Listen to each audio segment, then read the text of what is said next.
to On Behalf Of, where I, Dara Kalima, chat with folks who will speak on behalf of their respective communities. Today, I have an awesome guest named Hattress, who I love and adore and have known for years. But I'm not going to introduce them because, we say all this other stuff. I'm going to let them introduce themselves to you. So, Hattress, please tell folks about yourself. And if you want to give your full name, you can do that, whatever. I just said your first name, but you introduce yourself how you need to. Well, first of all, thank you for having me on behalf of the podcast. I truly appreciate you, Queen. My name is Hattress. It's like mattress with an H, but please don't sleep on me. Full name, Hattress Barbour III. I am a writer. I am a poet. I am a spoken word artist. I am a Black man. I am a father. I'm a partner. All of these things. And I just love the art. I love writing. I love connecting with people in that way. I love sharing stories and speaking about things in our community that needs to be spoken about. I love it. So just getting over the business, your pronouns. My pronouns is he and him. Awesome. Just making sure because you never know. So that all said, you said some of them already, but what communities do you represent? What communities do you often find yourself speaking on behalf of? I represent Black culture. I represent Black men. I represent Black fathers. I represent poetry, the poetry community. That's been the community that's taken me in the last 6 years and like made me feel like family and gave me a tribe. So I represent all of those things. I represent Harlem too. I can't forget Harlem. I can't forget Harlem. But yeah, that's I love it. That's what my roots are. I gotta admit, so I'm a Bronxite, but whenever they say Uptown, because Uptown can be Harlem or the Bronx, if we're really honest. Outside. It's all we cousins. We right across the bridge. It's the same thing. If you say Harlem, I'm gonna be as loud, almost as loud, just like a smidget less loud for Harlem as I'm gonna be about for the Bronx. Because I grew up going to church in Harlem. My family was in Harlem. My ex-boyfriend was in Harlem, so my whole college years was in Harlem. I think my mom finally knows that I was in Harlem more than I was probably at college. You also got to think we was doing shows downtown, so it's not too many Bronx and Harlem nights at the shows we was at. So we could take what we could get in those situations. Exactly. You say anything north of whatever, we gonna be loud and proud about it. So exactly. Yes. Okay. So then, which community specifically are we talking about today? Specifically, we're talking about Black fathers today. I am a new father. My son will be 2 in July. This is something I've never experienced before. I've been Black my whole life. I haven't been a Black father my whole life. So this is something that I'm trying to, get a hold of not just the duty and the responsibility, but who I am in this moment and who I aspire to be. That's amazing. So do you have like a network of Black fathers that you like connect with, or?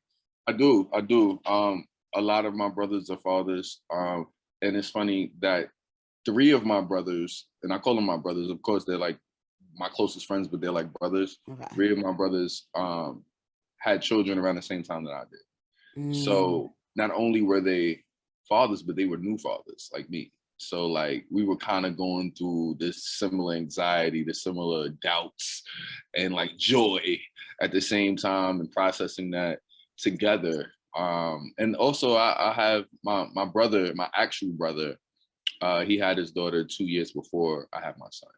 So like just seeing his transition and how he matured through that process and the steps that he took. I'm always on the phone with them like, yo, how you feeling? What's going on? And vice versa. So like, I appreciate that tribe because it's really strong. That's awesome. That's really dope. I have this, I don't see them doing stuff as much lately and I don't know why, but so I've been part of the Urban League for years and a bunch of men that I know that were part of that started having a Black men's fathers group as well. So it's dope to hear that you have your own group doing that because it's important to have. But please put me on with them too. So if you see something and something's coming up, please put me on because like I just love to network, and not even just network, but just share experiences with people because like ain't nothing new under the sun, and I'm sure like whatever I'm dealing with, somebody had already dealt with it and could give me some insight. I will definitely. I have to think about who I know is in it because I don't pay attention to Facebook no more. But I do know that they Oh, have you been fancy. gathering. You said I'm done with Facebook. I mean, I got a pod.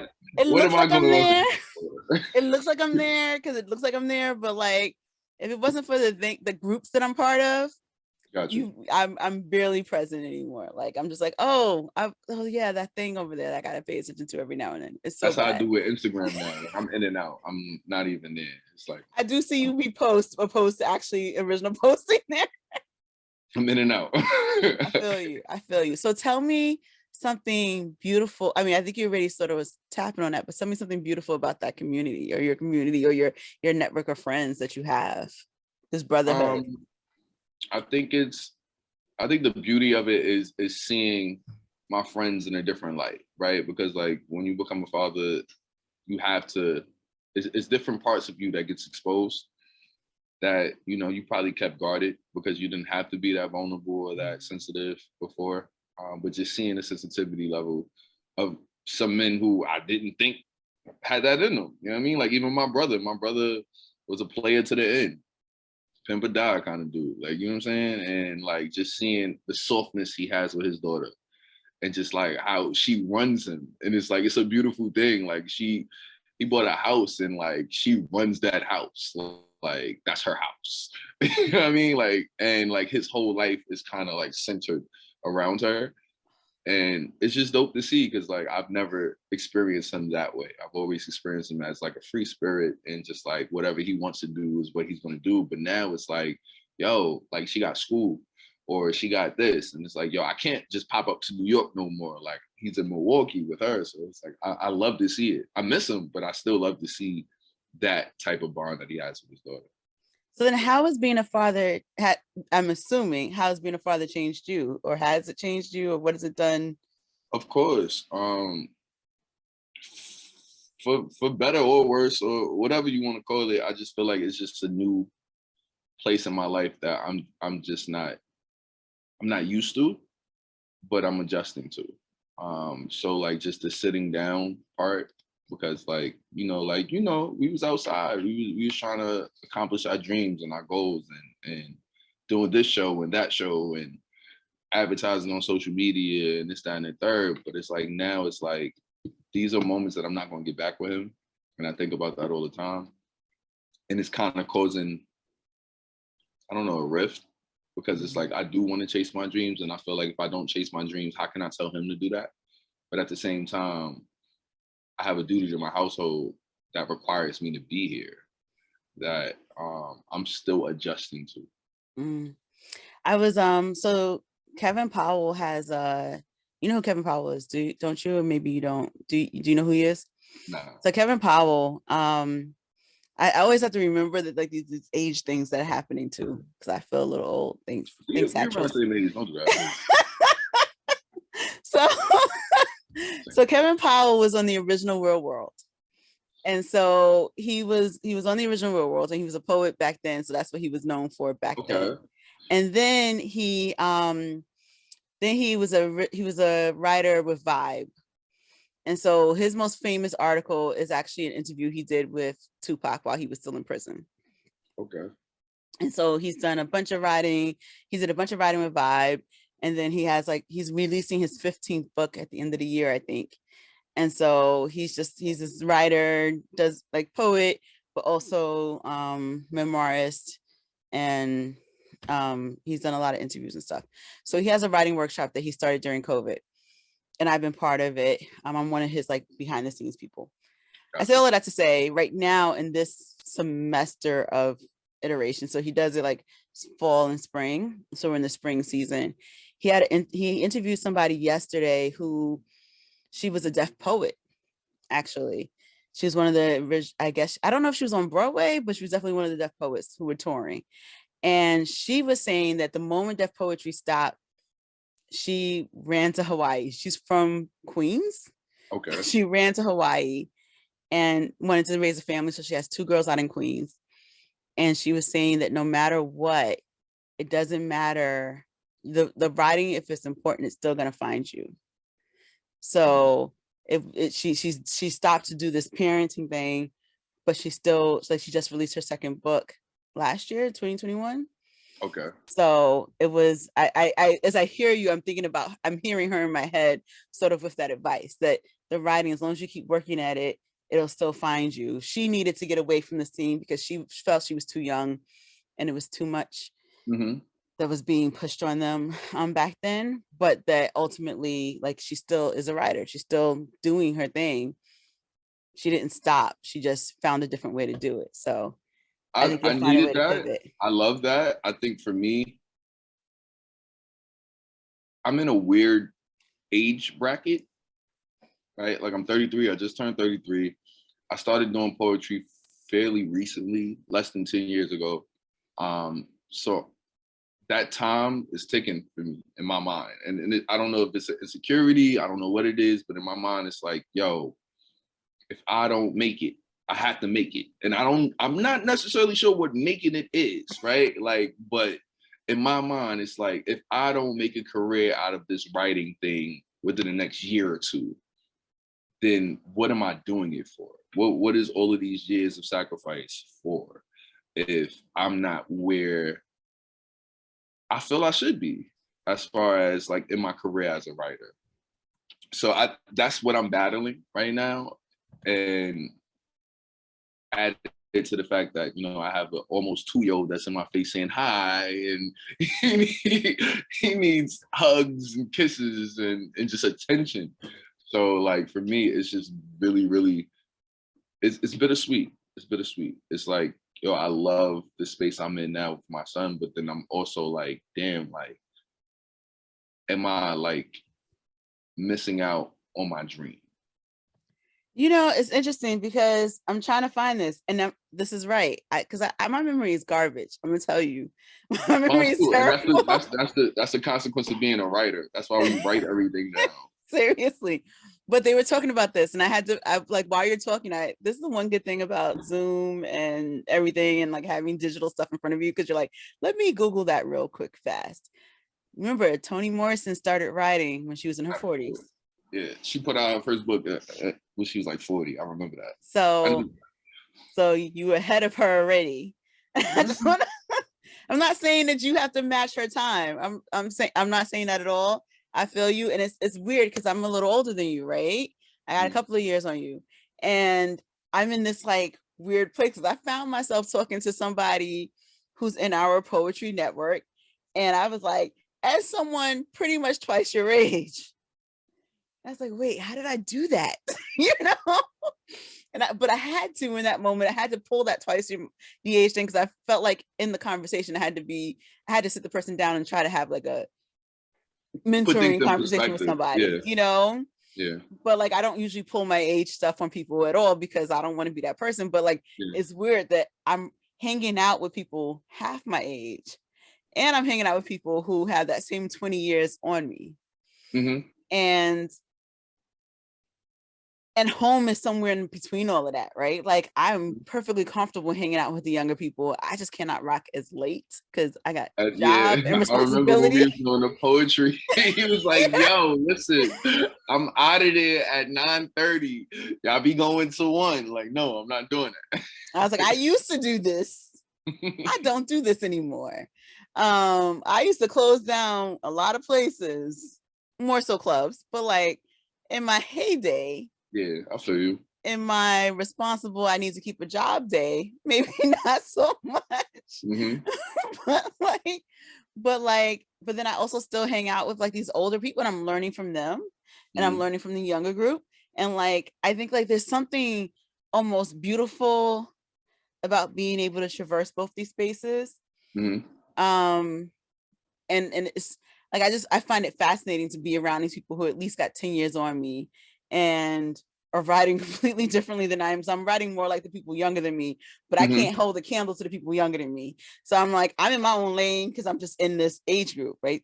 So I think there's something interesting about that. So I hear you. I hear the clock because I know that clock.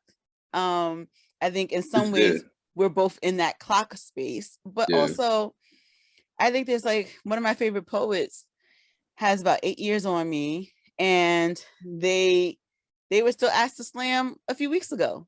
you know? So they chose to judge instead. But like, I think if people know what you can do, you're never gonna not have a space, you know? I think for me, I be feeling like my performance is bigger than the spaces that I get invited to. And that's what's eating at me. You That's know what I'm probably saying? true.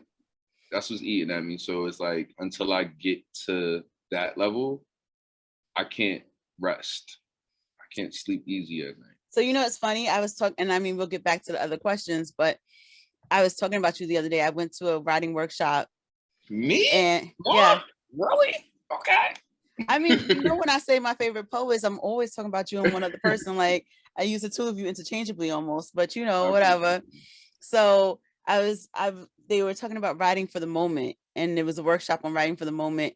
And I thought the person that they had did a very good job of introducing as a primer of how to write for the moment. okay. I also thought it was a bad dynamic because this person only has written 2 poems that were social justice focused. And I was like, yeah, we do this all the Oh, time. yeah. And I was like, and even if I'm like, in some ways, I'm like, well, I'm nobody. So I shouldn't be the one teaching it, even though I could have, you know, You easily. definitely could But I have. was like, you at least have this BET credit under your name that you can sit here and teach that class, you know? So I think I was like, they should be finding people like you to be on a panel to teach this class and do that, you know? So I think it's not a matter of like, I appreciate that. oh, but I was speaking facts. I was like, I don't have that credit. I have other credits to my name. I don't have that one. You know, I don't have me standing on corners or in the middle of the street telling people what's what about poetry and saying apple. No, I don't have that. You know, That was luck and God. That's what that was. it's also skill. It's also skill because that's what you got to. Appreciate it. So I think you have it there, and I think people are noticing you or seeing you because you would have never gotten those chances, right? But I do acknowledge that like you're one of my favorites for a reason because you were up there. And so I think your time is brewing. I think it's good to feel restless a little bit so that you don't stop. But I Mhm. think it's more about where you're getting connected and not the same hustle, because some of our hustle keeps us in the basic place. In the same bubble, and Yeah, that's why I'm looking at it. I'm assessing it. That's why I'm not doing as many shows. That's why I'm not like I'm chilling because it's like I know all of y'all, and it's like it's getting to the next group of people. yeah, like let's expand it. Let's expand the market a little bit. But So yeah, I I feel you. love the community though. Don't get me wrong. Like I love everybody in it. I made valuable connections and relationships with people. But it's just like I'm tired of performing with my friends. Mm-hmm. I want to No, I just feel experience. you. I feel you. It's where, and it's also like, where's the bank? Where's the next credit? I got a whole son. I I feel you on that one You know too. what I'm saying? Like that time is valuable. And my brother told me some real good advice. He was like, yo, you need to be looking at your time as money. Your time is valuable. So like, yeah, you doing shows. Where you doing shows at? What you getting out of it? Like, what's the point? Because like you doing a show is gonna say that you can't put your son to sleep, and you're gonna want to do that. And I was like, all right. And mind you, he's not even like that. Like I'm typically the more mature out of us two, and he's like 45. Like, you know what I'm saying? But he Like knows the value of that time of your kid. I mean, he that's knows. He I knows. when I looked at my life, I used to do theater, and when I looked at like like did I want children, and I Mm-hmm. posed that question, I used to look at the theater and see the kids who were sitting there sleeping while we were in rehearsal. And while there's something great about kids being exposed to theater at that young of an age, it was also like these kids need to be in school. It's a Wednesday. Yeah. Like why you have that kid sleeping here when they gotta be in school tomorrow? Yeah. And I was like, if I can take my career somewhere, then I don't want it. I don't want kids. If I can't take my career somewhere, then let's have kids. Like it's one or the other. Like I was willing to make a sacrifice for one or the other. At this point, I'm not having kids. That's not why necessarily. But Mm-hmm. I saw then that I wanted to spend the time with my child and not bring them to all of those places. I wanted to be able to have the time with them. I would still expose them to the arts, but not In that on a way. weeknight Yeah. while we're in Not in that way. rehearsal to get I this get that. done. I get that. So it is a weird balance, but I don't think it's a wrong answer. Everyone makes their choice. So can you share any fun facts about yourself so that we get to know you a little bit better? Fun facts about me. I'm not too fun. No, let me stop. Fun I don't facts. believe that. Hattress. I would say that my music library is very eclectic, and I barely listen to rap. Even though I rap sometimes myself, but I barely listen to rap. Like if I'm listening to rap, it's like rappers that like most people don't know, and not like what's on the radio. I don't think I've listened to the radio in years. Like I've never listened to a station unless like I'm just in a car with somebody and the radio's on, and I'm like, yo, what's that song? Typically, I learn what's popular from like open mic nights. The DJs playing things. I'm like, oh, all right, that's the new song, cool. Or from the kids that I'm rocking with now. Like they put me on to like a lot of new music that I hate. So yeah, I don't really listen. I listen to more like R&B, like new school R&B, like Janae Cool, her, SZA, even Summer Walker. I fuck with her shit a lot. But that's my vibe. So like, I know I look like a hip hop head, but nah. Like I listen That's to bad interesting. R&B. Yeah. That's cool. I don't know that I would have ever guessed what you listen to, but I definitely haven't listened to the radio since I stopped working in retail. See? And that you only had to hear it because you was in retail because they playing the shopping music. Hey, spend all your money. Let's play Rihanna Diamonds so you can spend all your money. At this point, I have no idea what's out there. I'd be talking to people and they'd be like, yeah, that song. And I was like, I don't know. Fun fact though, here's another fun fact. I can't say that I've adjusted to post-pandemic. Like I think I'm still in the pandemic in my mind. So not even the scariness of like I'm gonna catch COVID, but just I was in the house for 2 years, showering every other day, wearing sweatpants and not going outside. I'm not ready for outside life right now. Like, and I feel like there's a lot of people like that, but we just not talking about it. You know what I'm saying? But like, here's the thing. Here's my feeling about the pandemic. One, the whatever Omicron B2, whatever is a thing, it's growing, it's still an issue. Two, besides, I mean, we just lost the hip hop artist. I don't know him. To COVID, yeah, COVID, right? Yeah, but I just saw. But besides that, until I understand that it's going to be an endemic, but until we can say it is COVID season, like we can say it is flu season and it's cold and flu season, until we can say it's cold, flu, and COVID season, we are still in a pandemic. Still in a pandemic. And the thing that because we live in a capitalistic society, so it's business as usual. You got to make the money, but what that does to our society, as far as the people in it and the people that have to operate in it in order to survive, is letting them know that like your safety and your health doesn't matter.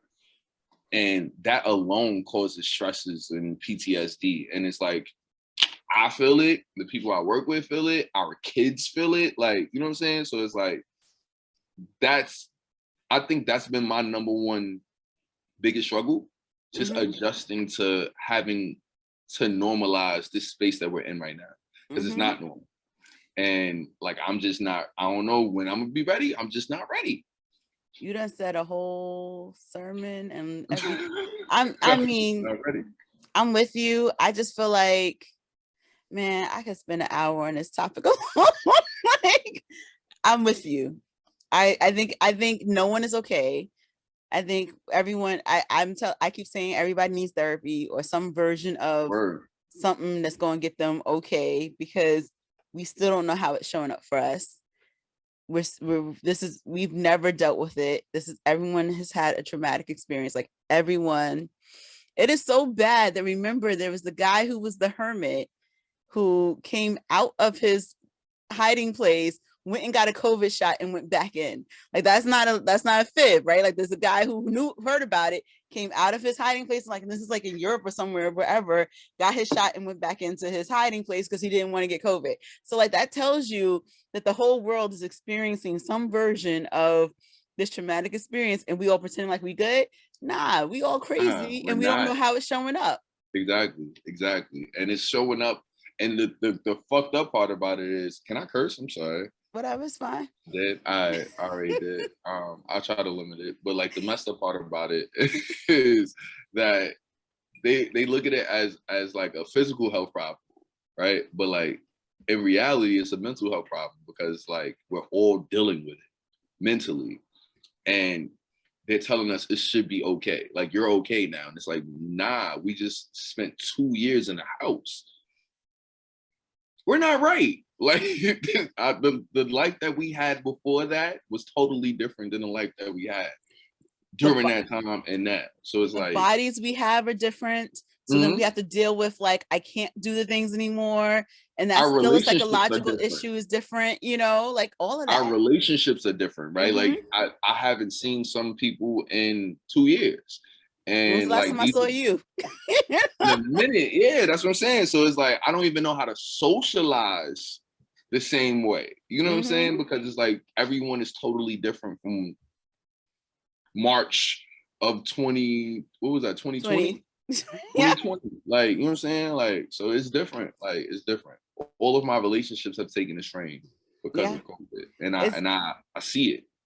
It's fascinating, but it's like, so it's also interesting because for me, my relationships are better, but it's better because I have a lot of people around me, but I've been able to figure out who I need to tap into in a certain way. So some of my friendships have actually tightened up because now it's like, oh, when I'm going insane, this is my circle. Gotcha. This is my squad. Like this is the people who get my mental health. Like this is that people where I may not have been able to see that before. But it's still like, but we all going crazy together, so we can't all take care of each other very well. It's a lot. It's a lot. I'm spiraling sometimes, but I'm good. God bless me. I can't complain. I'm just stating the facts. I feel you. I feel you. I feel you. So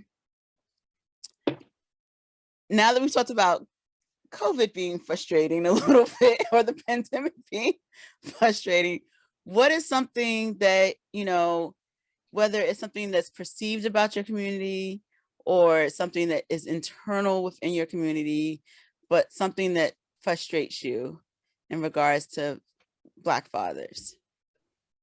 Whether it's like something that people put on it, endow your community with, or something that you just see within the community yourself. A number of things, honestly. So I would say the first one that triggers me is I used to get this a lot when my son was first born, and you know, like during when he was first born, we kind of took me and my partner took like we kind of alternated our like not work time. So she was off with him and I was at work, and then I took my leave after that. So I spent a lot of time with him, just me and him, while she was at work. We would go outside and things like that. And the shock in people's faces for me with this newborn baby, who's my son. And they would tell me things like, "Oh, you're such a good father." Why? Because I'm with my son. Like that is that all you have to do to be a good father? Like that's crazy.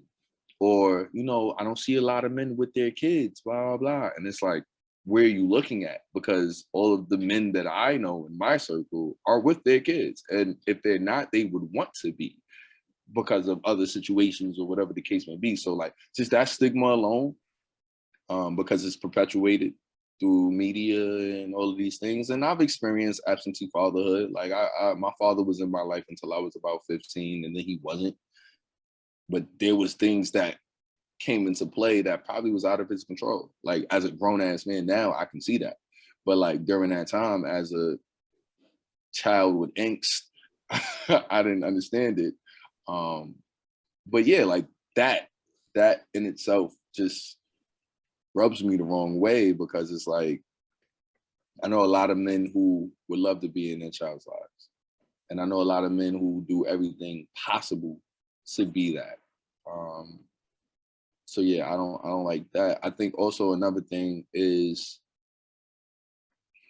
I don't think people talk a lot about how that stigma affects your relationships, or just the rep that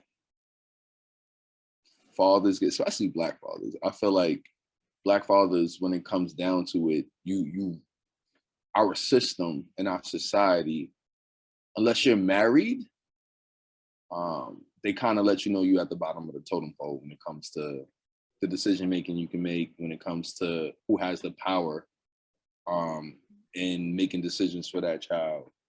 Because unless you're married, then you really have no say so unless you have a partner that's cooperating with you. Because the mothers have the power. Legally, mothers have the power societal wise. So even if you're trying to do the right thing or do what you feel is best, when it comes down to it, you're a second child care, right? Like you didn't birth this child. So this child is yours, but it's not yours. And I think that's a problem that, I don't think our society is looking to solve, because it's like they make a lot of money with it being like that. I think that's saddening to know that, like, you know what I mean? Like, especially when you love your child and you may be, and I'm not talking for myself, I'm just talking about situations that I've seen, but like you may be going through things with your partner, and then the child is in the middle of it, and then you have to live with the reality of, yo, I have to appease all of these situations because at the end of the day, I don't have any say so in any of this. That's a little sad, especially when you're someone who is trying your damnedest to like be there, not just as a body, but just like be there emotionally, be there physically, be there mentally, be there spiritually, be there, like, you know what I'm saying, financially, whatever. And the fact that our system is set up so that fathers get the shit into the stick unless you're married, it's a little crazy to me. I gotta say, thank you for sharing that. So when I wrote my book, Black Man, Black Woman, Black Child, I knew it was skewing not in favor of Black men, just because of my experience. And I didn't want that to happen necessarily. And so I put an ask out on Facebook when I was nearing the end: Black men, what do you want said on your behalf? And a friend of mine essentially said what you just said in your second point. And I purposefully wrote a poem to sort of skew it back that way based upon what he had said. Because it's not a, huh? I said, I appreciate that because that's important. Yeah, Especially like Black woman. Like it wasn't even a perspective that I thought about. And then, I mean, like, my experience is just like, I had issues with my father. Like, half my book, if you really read it my way, it's like daddy troubles, or then bad partners. So I knew it was skewing and I didn't want it to. And there's other things that were fine, but like also my half brother has had a lot of issues with the law. So there's poems about that in there because that's, again, the people in my life. But I didn't want that to be the only narrative out there, especially when I have like my cousin's a federal judge. Like I have a lot of good men in my family too. Yeah. So I definitely did not want to skew too wrong in the wrong direction. And so I was really appreciative that he spoke up and said that. And it definitely helped me like, okay, cool. And I think I probably pulled out a poem or two that was maybe pushing in the wrong direction too. I tried to be balanced because yeah. it wasn't necessarily my experience, but I'm grateful for your in-depth answer to that, because that is not something we really think about that often. So I thank you for that. I do have a question based upon your first half of your answer. And if it's too personal, you're welcome to just say none ya. But do you think having your son has helped change your perspective on your father or your relationship with your father? Because you just sort of opened that door a little Oh bit. no, yeah. So interesting. So my son was born July of 2020. My father died June of 2020. So before my father died, I was grappling um, naming my son Hattress because I'm named after my father. Um, so like I had to bury this man. I had to go to North Carolina, put him to rest. I had to speak at his funeral because I'm the only orator of the family who I don't know like that, because like that's his side of the family. And then the way my father was set up, he after the situation with my mother passed when I was 15. So after she passed, he moved on, did his thing, moved to Florida with his next partner. Had a real estranged relationship the whole time. Um, I have three siblings on his side who I maybe talked to three times before that funeral. Um, Wow. yeah, right. So it's like I didn't know nobody there, but they knew of me and they knew my story and they knew all of that because he would tell them what I was doing. They knew I was a poet. They knew all of that. Um, so when I went down there with them, with just them, we drove down there, just them. I'm in the car with them, learning new things about my siblings who I don't even know like that. Um, and then I was tasked to speak at his funeral. And now they all had a close, well, not they all, two of them had a closer relationship with my father than I could ever have. And that's because he didn't feel like he needed to do anything for them. They were all adults during the process. They're all older than me. So they had a more of a friendship than I could have possibly had with my father. So they basically stated like this is what he would have wanted. And me, I was still resentful at that time. I'm still like, yo, I don't have anything good to say about this man. Like, why do y'all want me to speak for him? And I mustered up the courage to say something positive. Um, and after seeing his casket go down, I just felt like a weight was lifted off of me. I felt like I could name my son Hattress now.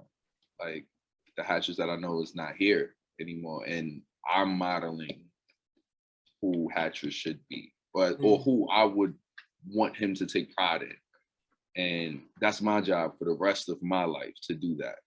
And yeah, my father didn't do that.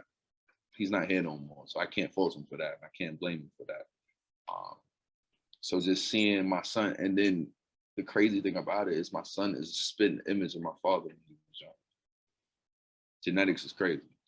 So I'm forced to attack that. Like, you know what I'm saying? Like I'm forced to see that. I'm forced to, even the way, like even just certain things about him. It's like I see my father. It's like, yo, I can't escape it. So this is what it is, right? Like, so it's like one of them results where you're like, okay, this is, I wouldn't have liked it to happen like this, but this is probably how it had to happen so that I can embrace my son in a way and also give that love to my father that I never got to give, because it's like I could never show him that love. But I have someone who looks just like him looking to me to love him. And it's my duty and obligation and responsibility. And I can't skip out on that, regardless if someone else chose to skip out on that for me. So yeah, that experience humanized my father in my eyes. And he wasn't the devil anymore. Like he was a man who made poor decisions and he still wanted to be happy. And I can't blame him for wanting to be happy, regardless of how that affected me. Like that's on my end. Like that's two different stories, right? Like at the end of the day, my story is my story and it's real and it's relevant and it holds true to me. But at the end of the day, that man just wanted to be happy. And I pray to God that he was happy when he passed. You know what I'm saying? Like that's it. That's all I could ask for. So like, yeah, it gave me some resolve. You know, as I get to this point, I'm sort of like in that same place, right? Like, and you know, I think in the end, and hopefully the next Hattress will figure it out later as well, that our parents are just people doing the best they can too, right? Exactly. Like they just a bunch of kids that end up doing adult stuff and trying to figure out how to survive. And if we look at them that way. To these people. And that's the only way I could process it. And also knowing the things that I know now as an adult, having gone through relationships with women, having experienced certain things, like to keep it 100, like there's been times when Lil Hat was here and I have thoughts in my mind like, yo, I'm gonna just skate because this shit is a lot, right? Like I'm a better man than that, of course, but at the same time, that don't mean those thoughts wasn't real. I don't Mm-hmm. mean that like I didn't feel like that. So I can't identify, but I can understand like someone choosing to not be in that situation if it's not bringing them happiness. Mm-hmm. Instead of trying to fix the situation so that they could be happy in it. You know what I'm saying? Like Mm-hmm. I can see it. And I also I'm talking about he wasn't a good father. I probably wasn't the best son. You know what I'm Yeah, saying? Like yeah. I probably didn't make it easy to be a good father to me. And I know who I am and I know how I gave it up back then before my mother passed. And I know I'm my mother's son. Same sign, everything. Talk back, crazy mouth, all that. You know what I'm saying? Like, and I know I didn't make him feel like he was loved. And there's sometimes when my son comes in and he don't want to give me a hug, I'm devastated. I'm like, wait, I'm your father. Stop playing with me. But at the same time, it's like he got feelings too. He going through what he going through. Like he's a grown ass kid right now. Like he got opinions.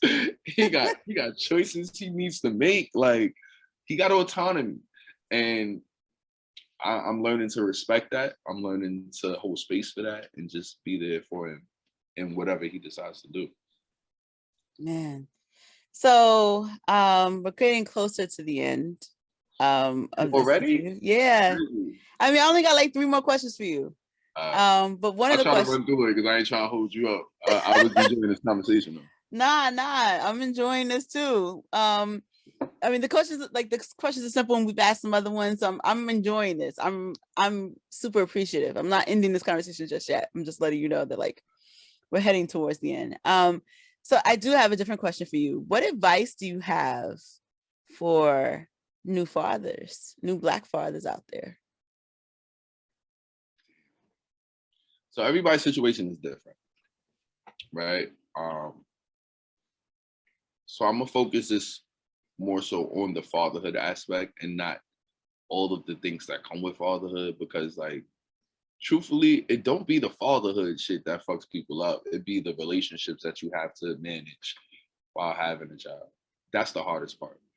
Um, but as far as the fatherhood stuff is concerned, there's no right answer. There's no template. There's no like do what works for you and do the best that you can. And don't feel bad if you fuck up. There's no right answer to fatherhood. There's no right answer to being a parent. You're gonna make mistakes. Don't guilt yourself about it. Don't force yourself for it. Just be the best you that you could possibly be. And sometimes you're not, and that's okay too. I feel like a lot of people harp on, am I doing a good job? And it's like the fact that you're even questioning that means that you're doing a good job. Because if you wasn't questioning that, you probably not doing a good job because like there's no right answer to this. So just give yourself grace and hold space for yourself and just make sure that you're giving your child love in all facets and what it looks like. And you know what I mean? And it gets, I'm not gonna say it gets easier because like they start growing and then they get a little bit more difficult. So yeah, it doesn't get easier, but you get stronger. And you get more well versed with the terrain, like you know how to handle certain things. So yeah, I would say that. So for those of us not part of this community, those of us who are not Black fathers, how do we support y'all? In addition to not saying, oh, you're such a good father. I'm not saying don't say it. I'm just saying say it when it's necessary, when it's due. Don't say it just because you see me with my son. That's a little weird. Like, you know what I'm saying? Like, because like when you see mothers with their kids, they're not saying, "Oh my God, you're such a good mother." No, it's an expectation. So me saying you're a good father, not when I see you with your son, but because you just said you give him autonomy, which a lot of parents do not do. That's that's a different compliment. That's Like I legit would receive praise. that. Or Okay. just seeing the joy that he has when he's with me. Like, oh, okay, yeah, I can respect that. But not just because you see him with me. Like, I will say that's actually me giving you a real compliment, because I do. You said something a while ago about that, about them being. I have a lot of.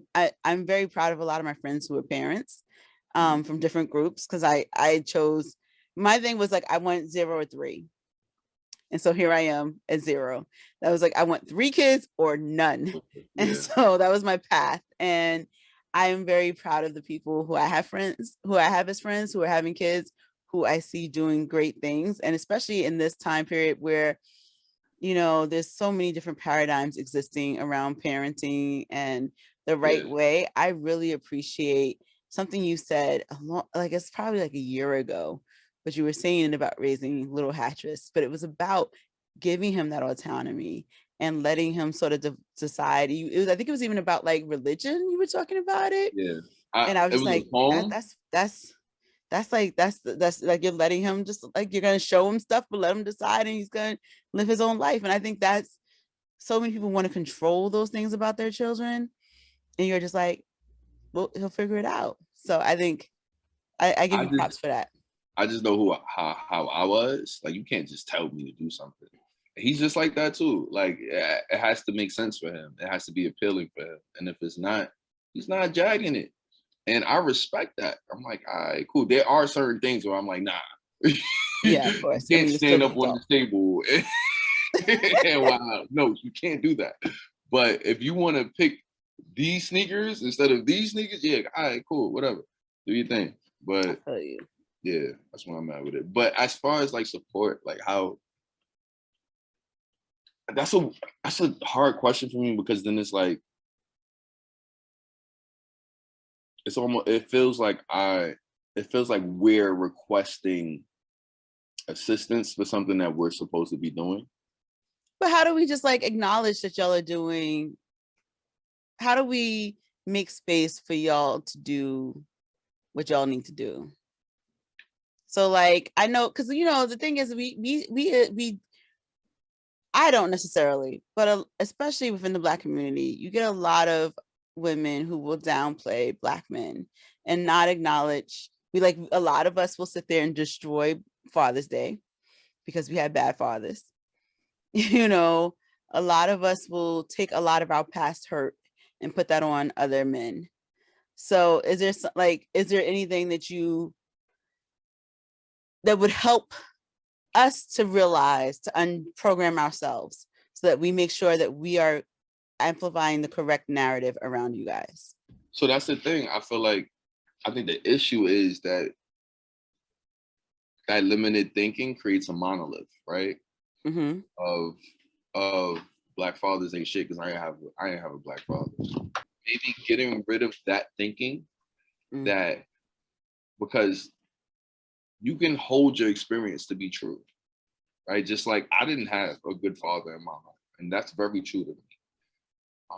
But I know that that's not what I'm going to do with my son, and I know a whole bunch of men who's not doing that with their son, and that's very true, right? So like, it's more of the and conversation and not the but conversation. Mm-hmm. So like understanding that, hey, this could have been my experience and a lot of Black women's experience, but when I see him or when I see them, when I see that man right there, that's a good man.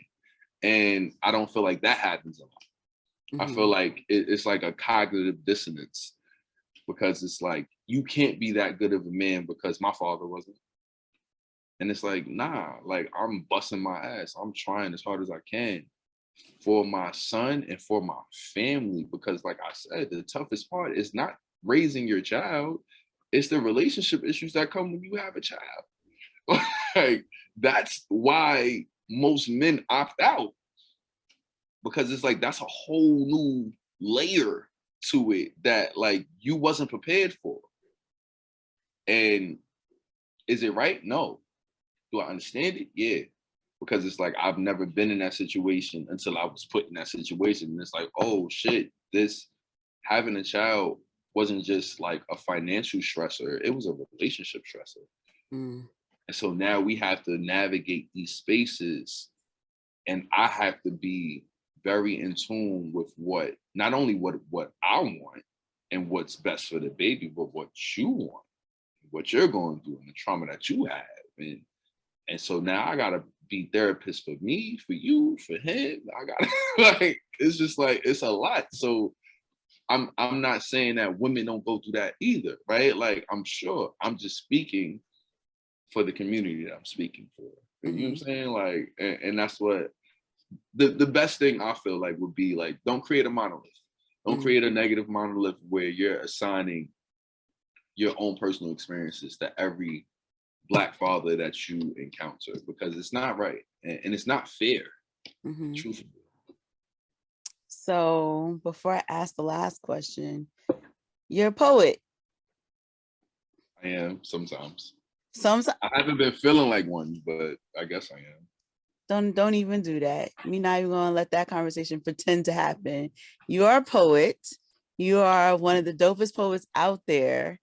You are one of my favorites. Like, y'all don't understand. If you're listening, if you're watching, I always say my favorite poets. And I have this like crazy list. Don't ever ask me to actually list them, because the list goes I between kind like, of want to know low key, like. but my list is like kind of crazy because then it becomes categories, right? Am So I like, in good company? That's all I want. you are in good company. You're of course in good company. But like my list can be like, I have like a top 5, a top 10, and it probably gets to like a top 20. But like You know a lot of poets. the 20 starts including the difference between like spoken word versus literary. Written page. Okay, got you. So like the list starts expanding more when I start going larger, because then there's this different things happening. And like I'm never including like the that sounds terrible. I was gonna say the real poets, and that's not what I mean by that. But like we're not talking about like the OG poets out there. We're talking about our network of poets, or our time of poets that are doing a thing sort of now. So, because otherwise, then you get like the Sonia Sanchez's and the Stacey Ann Chins, and that's a whole that this system won't ever end. You know, like you can't be doing all of that work. But when I say my favorite poets, I'm usually talking about 2 people. And like when I say this statement, there's 2 names that are always, I can't even tell you one or the other, which one is my favorite, because they're just like the 2 of them. 2 of them. So I'm always talking about Hattress, and I'm talking about Leah B. Those are always the 2 people that I'm always like, I'm in great company. I'm always like, those the 2 of them right there. Like I'm She's always a like problem. Hattress and Leah B. Like that's who I'm always talking about when I say that statement. And then there's some other people like right behind y'all, because then you get Anubis, and you get like these other people who are like right there. So like the list is like, and it's crazy, the people that you're naming are very, very good on paper too, not just performing, like are very good on. I'm not excluding myself, like I'm decent. I'm talking about the other 2 that you said, like very good written artists. Like I love that. I mean, at this point, Hattress, I'm saying Hattress, now I'm blending names in my head. Anubis is like, so unofficially, I guess it's going to be official, so I'm saying it on my podcast. I'm actually dating a poet. And so stop that. So said poet and Anubis both but stop looking at me like that. Stop that. So if people are watching this on YouTube, what you can do, you see me blushing and Hatch is staring at me like crazy. If you don't see that, then you like whatever. So anyway, the 2 of them like sit there and Congratulations. Thank you. So the 2 of them sit there and like Anubis and this other poet sit there and like refine my work. Like the two of them, like one will co-sign, the other one's like, nah, we gotta fix it a little more. And like the two of them are like doing this whittling down on my work, but also I'm refining their work. So the three of us are like not together, but like fixing each other's Yeah, I work. got That's you. like I got you. that's what you do in your writing community. You get the people who you trust to edit your work. You don't let everyone do it, but Yeah, you know the people who are like, and I know as much as Anubis will get me to say I hate him all the time, because I hate him every time he wants to mess with my poems, but I'm also like, you hate my poem and I hate you for it. And then I'm like, okay, so the poem's better now. Here you go. You know? nah, I get it. I So we're get it. always all refined. Like this is what we do. We in community, we're working each other out, making it better together. But like when I hear Leah, I've never smoked anything in my life. She has that one poem about smoking a blunt. And I'm always like, yeah, I remember that time. But that's a very sexual poem too, though. On the low, it's very seductive. Like every time she performs, I'm in a different space. Like I just Yeah, she poets, and I'm like wherever her poems are, like my brain she's goes a word away. magician. She's definitely a word magician. Like she does like gymnastics with words sometimes, and it's like it's dope that it's cool, like not cool, but like it's dope, like written. But then it's even crazier the way that she performs and recites it. I'm just like, wow, that's an art that like I don't have. She's like a siren. She takes you somewhere else Yeah. whenever she's doing that. And then I I just haven't take figured, it to anger. huh? He's just going to anger with me. If I get on to anger, But her. like skillful anger, right? It's not like you're just angry. It's not like you're just like angry, I'm gonna just curse you out and be done, right? Like you're not just yelling at people.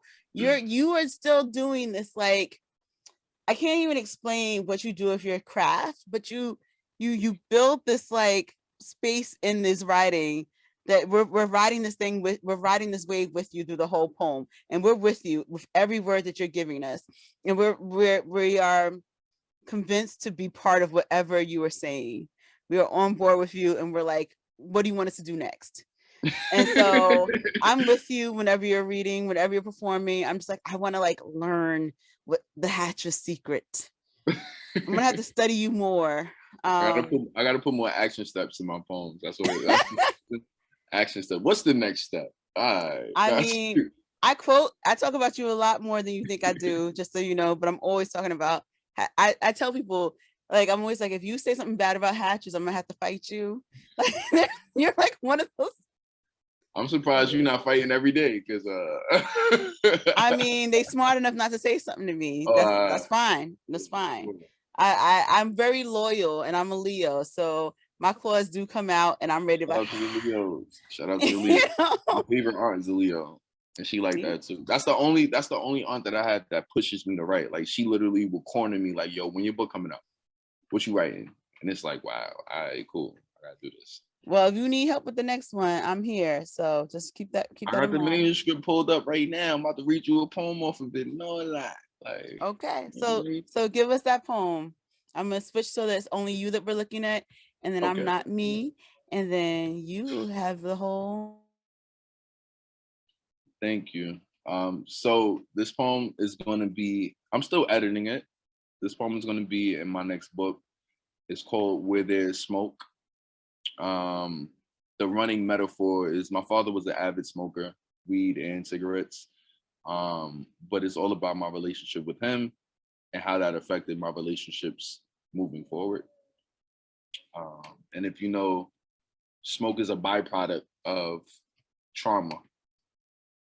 Um, to burn something is the most traumatic experience. It goes through, to burn anything, it goes through a transformation almost. And I think that's what I want this book to entail, a transformation. So this poem itself is like the centerpiece of the poem. I put it deep, deep in the depths of the book. So it's not like at the front, it's not at the back. And it's called Smoke Everywhere. I watch as you tumble down the vine of perfection, drunk under the spell of moonshine, mouth full of sorries to a woman we both know very differently. I wonder what she would think of this moment. Smoke coming from the exhaust, from your lit cig to match the joint you soaked into your eyes before our little bonding experiment. You reach over my lap, into the glove box of the only thing you can call yours. Pull out some papers, a lighter, and a pouch that reeks of indecency. If there's ever a time to witness the death of a parent and continue the conversation with them later, it must arrive right at the point you ask, "You smoke?" And I lie and say no, in hopes to keep you as my father in my head for as long as I can. You say that you love my mother, in between mournful silence and the sizzle of white paper, while I stare out the passenger seat window, holding my mother's tongue with your lips, warming my void with my mother's heart and showing you your own indifference, wishing to evaporate into the seats. At least then I could be something that you care for.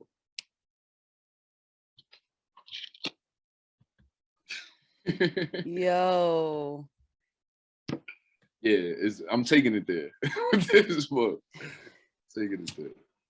But you know what's crazy about that is that, you know, my father was an avid smoker too. And he only now just stopped smoking cigars. I think I'm not even completely sure that he stopped. But oh, the imagery in that, man. So when is this book gonna be ready?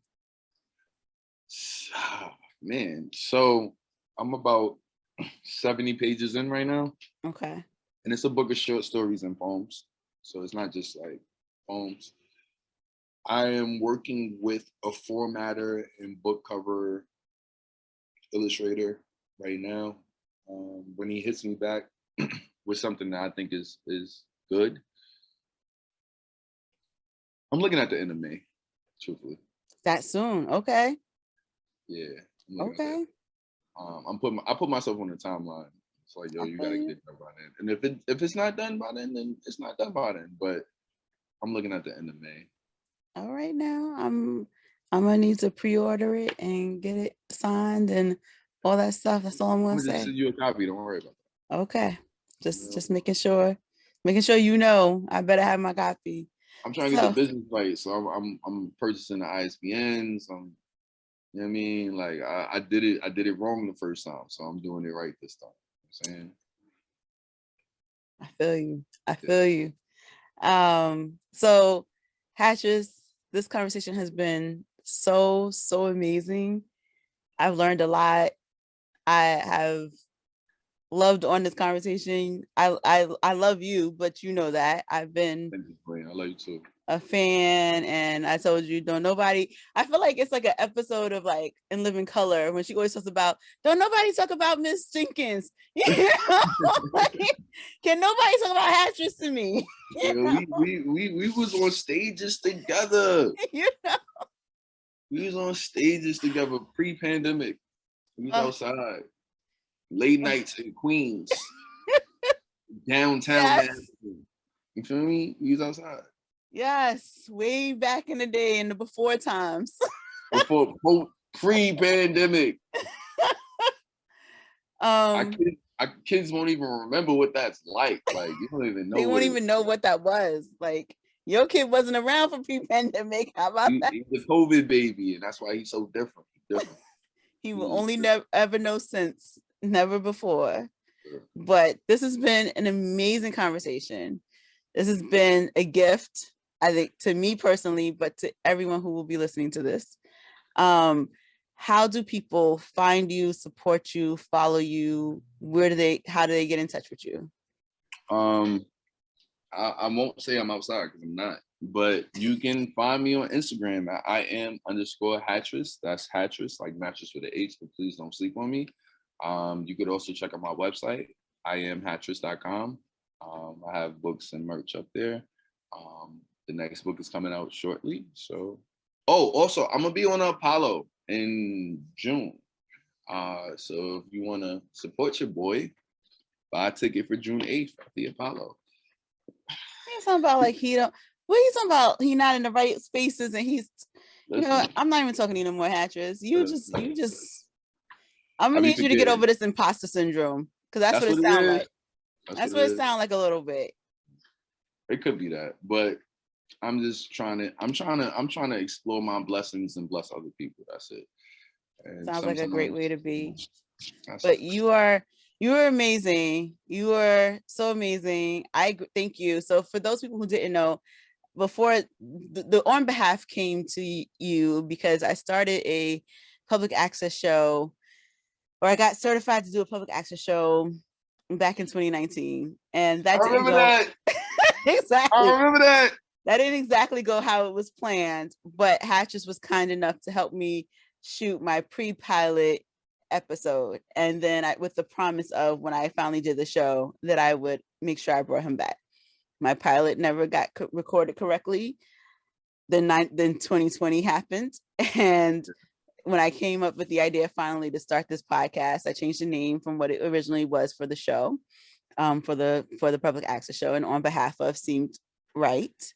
And there was no one that I wanted to do the first episode with other than you, Hattress. So this is the first episode? This is the first episode. Oh my God. Oh, So, I'm honored. So thank you so much. Thank you, Hattress, for being the first person to be on the show. And yo, but peep this though. Remember when we did the pilot, it was more so just like general conversations and just doing the poetry. This is a real ass conversation. This was real. So shout out to you. Shout out to you for the growth. This is real. This is real. And yeah, because like, you know, the thing is as the community poet, it's not just about me representing my community, but it's also learning about other people's communities. So as the show continues to grow, there'll be a whole bunch of different people representing a whole bunch of different types of communities, and we're just going to get to grow and know more about them. So thank you for representing this one, because this, I think, is the right one to be the first one. And it was important to have this conversation. So I appreciate you, Hattress. Of course, I appreciate you too, Dara. On behalf of podcast with the community poet, I am signing out. I love it.